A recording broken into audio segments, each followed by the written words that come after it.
buenos días y bienvenidos a una nueva edición de Panorama. Dani, cuéntanos cómo está el panorama el día de hoy. Sharon, muy buenos días. Como era de esperarse hoy, feriado en Estados Unidos de mercado accionario y el mercado de bonos. Panorama indeciso, las variaciones son inferiores a más, menos 0.5%. Europa estaba retrocediendo algo, pero en general la semana ha sido muy positiva para el mercado accionario. La noticia de la semana ayer, de la jornada, ayer Trump finalmente aceptó que el uso del tapabocas será conveniente como mecanismo de control de contagio, algo que siempre desestimó, incluso desde inicios de esta pandemia hasta los momentos más complicados que sufrió, por ejemplo, el estado de Nueva York. Solo en este momento en que los estados del sur que lo apoyaron en las elecciones lo motivó para realizar este tipo de declaraciones, pues en las encuestas de intención de voto estaba perdiendo el liderazgo en varios de estos.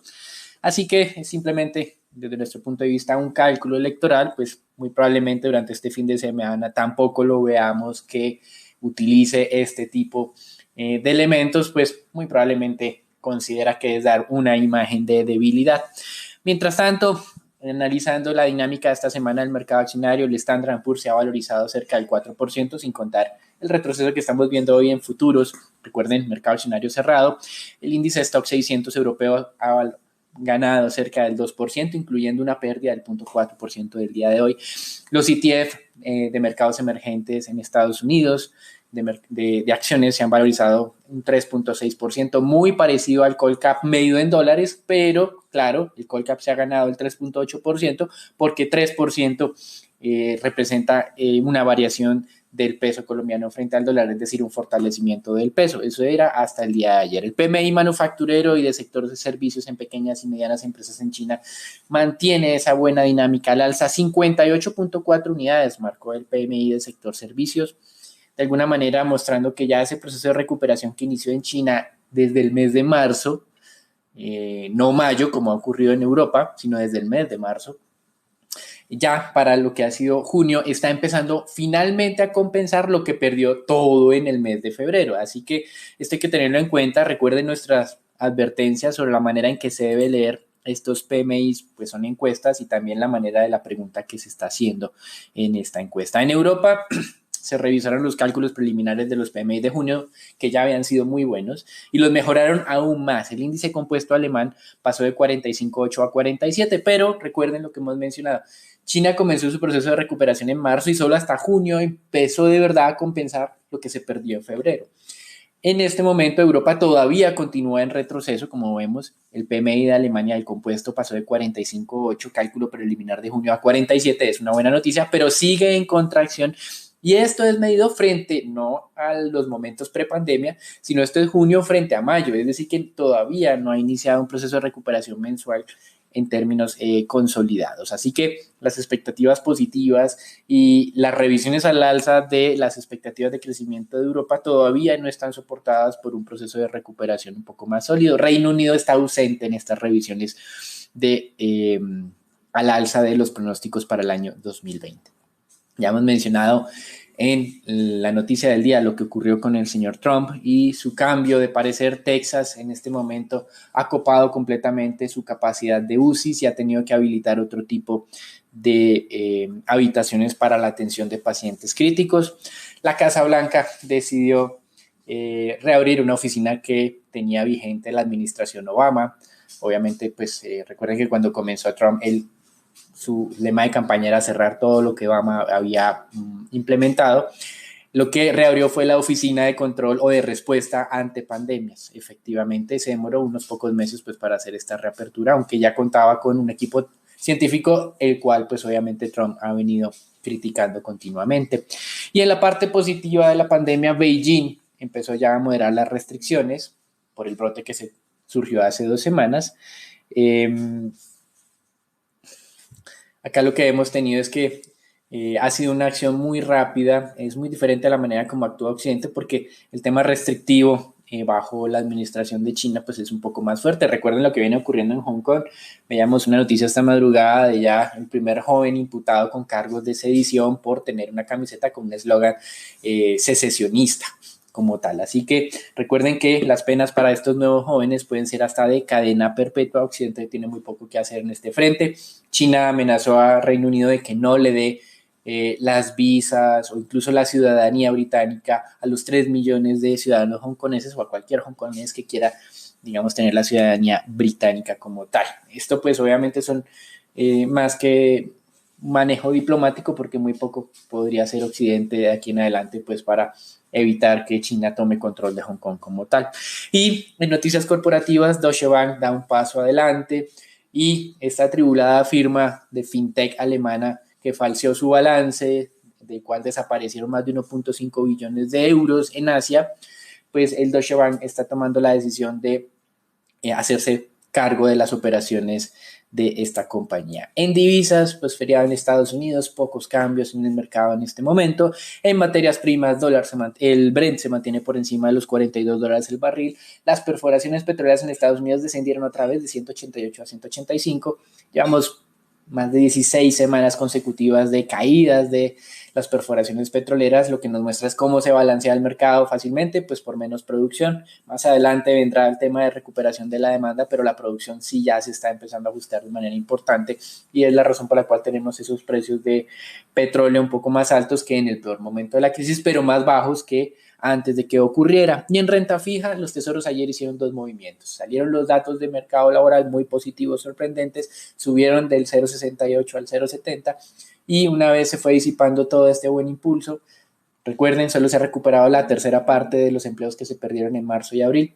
No podemos hablar de una recuperación pues tan rápida y más aún con estos temas de la pandemia resurgiendo en varios estados de los Estados Unidos, pues de pronto esa velocidad de recuperación se va a moderar aún más. Con respecto al grupo no partidista del Congreso de Estados Unidos que hace los estudios de tendencia fiscal y tema presupuestal, revisó aún más a la baja su pronóstico de contracción para este año, pero mejoró el de recuperación del próximo año. Para este año, entonces, la contracción no sería del 5,6, sino del 5,9%, es decir, casi 6% de contracción de la economía estadounidense. Y para el otro año, espera una recuperación a niveles del 4,8%, es decir, casi 5%. Es decir, este año Estados Unidos se contraería el 6%, el próximo año crecería el 5%, lo que nos deja que la recuperación económica de Estados Unidos no estaría completa sino hasta el año 2022, si es que yo quiero que en términos reales Estados Unidos sea igual de grande que lo que fue al cierre del 2019. Pero si yo quiero que recupere el mismo nivel que pensábamos iba a tener en el año 2020, antes de la pandemia, muy probablemente tengamos que esperarnos hasta el 2024 o 2025. Por eso es llamativo el comportamiento del mercado accionario como tal. Y para cerrar, dos elementos. El primero, una corte alemana de alguna manera sacó la rama de olivo con el Banco Central Europeo y decidió que esas compras de bonos que viene realizando el Banco Central Europeo no infringen las normas constitucionales alemanas. Y la segunda noticia tiene que ver con el ex gerente del Banco de la República, el señor José Darío Uribe, quien es hoy el presidente de la FLAR, el Fondo Latinoamericano de Reservas, el cual anunció que emitirá bonos por cerca de 4.35 billones de dólares, con lo que espera financiar o otorgarle préstamos a bancos centrales de América Latina hasta por 6.8 billones de dólares. Eso es todo por el día de hoy. Es una jornada en teoría relativamente tranquila, indecisa, como mencionamos en el panorama, y los dejamos con Sharon, Raúl y Daniela para que nos cuenten lo que está ocurriendo en el mercado de capitales colombiano. Gracias, Daniel. Bueno, empezamos con el panorama de Colombia, con los comentarios del viceministro de Hacienda, Londoño. Este aseguró que en este momento el gobierno nacional no tiene contemplada la posibilidad de declarar una nueva emergencia económica. Bajo la ley se pueden declarar 3 emergencias seguidas consecutivamente. Ya se han realizado 2. Según estas declaraciones, no se contemplaría realizar esta tercera declaración de emergencia. Por otra parte, el día de ayer también se conoció que la Superintendencia Financiera creó el programa de acompañamiento a deudores y dio instrucciones a las entidades para gestionar el riesgo de crédito, dado que se extendieron también las medidas de alivios financieros hasta diciembre. Bajo estas indicaciones dadas por la Super, las compañías deben hacer un análisis con estimaciones de los efectos macro de la coyuntura actual sobre los portafolios expuestos al riesgo y así constituir una nueva provisión general intereses. Estas entidades no podrán reversar provisiones salvo en los casos en los que la exposición disminuya o la calificación por riesgo mejore a partir de este análisis particular de cada cliente. Lo que podemos ver con estas nuevas provisiones es que podrían generar aún mayores presiones sobre las utilidades de los bancos, no solo como se preveía antes, que podía ser solo los primeros 2 trimestres, sino también a todo el año, incluyendo el segundo semestre del año. Por otra parte, respecto a los subsidios al desempleo otorgados por las cajas de compensación, estos ya cumplieron a la fecha con la primera fase, en la cual se atendieron con 334.000 millones a un poco más de 108.000 personas. Ahora, a través de una nueva autorización, las cajas podrán destinar más recursos propios a más beneficiarios, recursos propios que no han sido recibidos aún por las cajas, recursos traídos a valor presente, por lo cual tendrán en este momento que endeudarse para cumplir con estos beneficios adicionales. Las cajas propusieron estos ajustes con los que se espera atender a un total de 200.000 personas con recursos que se acercan al medio billón de pesos, lo que incrementará la cobertura del beneficio en un 44% más de lo inicialmente proyectado. Y para finalizar, el DANE reveló ayer que para abril de 2020, mes donde se cumplió la mayor parte de la cuarentena estricta, el 40.5% de las empresas de los sectores de comercio, manufactura y servicios operó de manera parcial. El 31.4% lo hizo normalmente y el 28.2% registró un cierre temporal. El director del DANE, Juan Daniel Oviedo, aseveró que 72% de las empresas señalaron que se encuentran en una situación económica mucho peor a la que se tenía en abril del año pasado. Y sobre este resultado, 58% de los empresarios creen que el próximo año la empresa va a estar mejor o mucho mejor de lo que fue este año. Esto sería todo por las noticias de Colombia. Raúl, ¿nos cuentas qué pasó ayer en el mercado accionario local? Gracias, Dani, por el mercado accionario local. El Colcap ganó un poco de valor, sin embargo, sigue limitado por los bajos volúmenes negociados. Tan solo se negociaron 64.000 millones de pesos, un leve incremento a los 39.000 registrados el día miércoles, donde la acción más negociada fue Ecopetrol con 16.000 millones, la más valorizada fue Avianca con un 5,9% y la más desvalorizada fue Grupo Bolívar con un 6,2%. El día de hoy el índice colombiano podría mantenerse estable. Consideramos que la debilidad por el lado de los volúmenes se mantendría, también teniendo en cuenta el día sin IVA en Colombia. Por otra parte, Ecopetrol da a conocer que hay un acuerdo con ExxonMobil para participar en los pilotos de fracking en el país, los cuales se iniciarían a partir del mes de octubre, según el presidente de la Agencia Nacional de Hidrocarburos.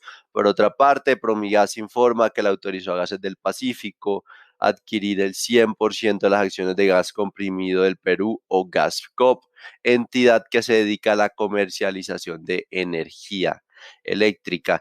Consideramos que es positivo, como tal Promigas sigue incrementando su portafolio en Perú, sin embargo no dio mayores detalles de cuántos serían los costos y los precios de la transacción.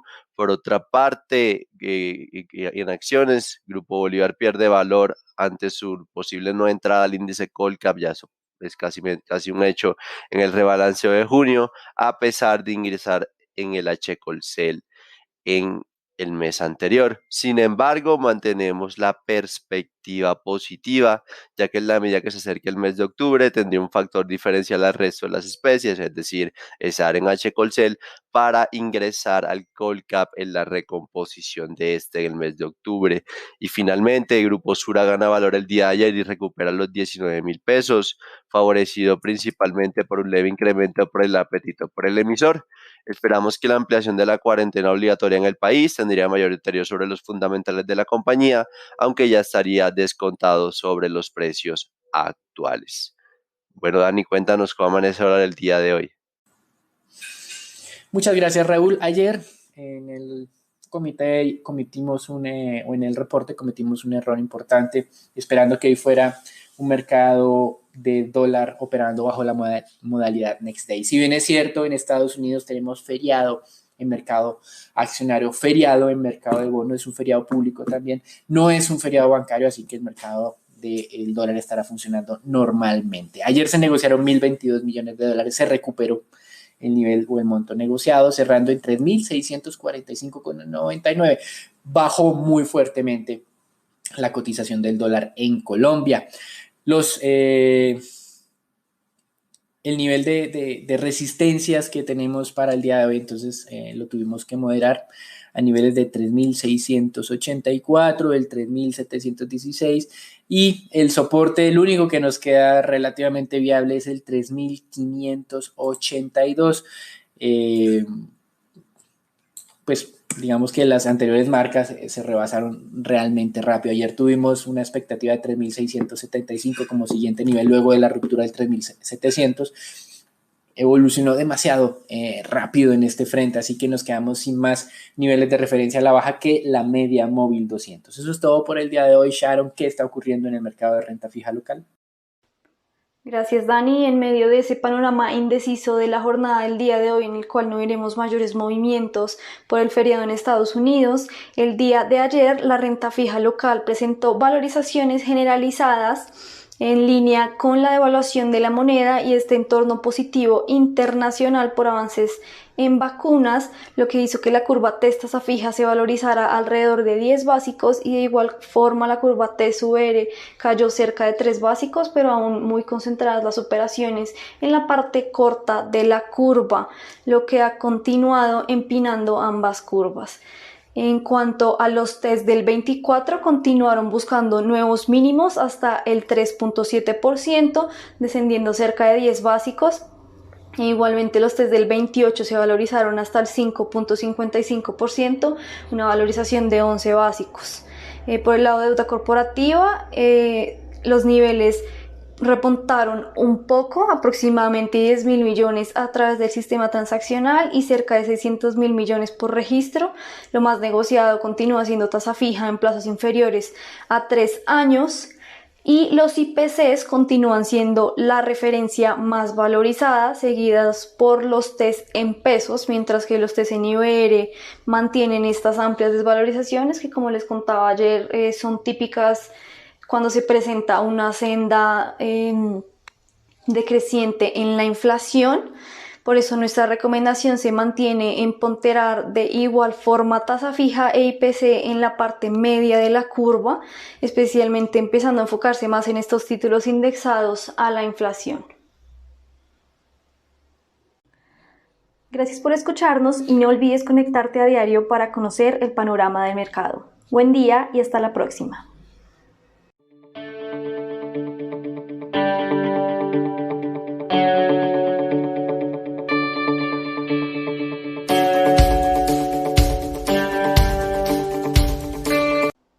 El contenido de la presente comunicación o mensaje no constituye una recomendación profesional para realizar inversiones en los términos del artículo 240.11.2 del decreto 2555/2010 o las normas que lo modifiquen, sustituyan o complementan.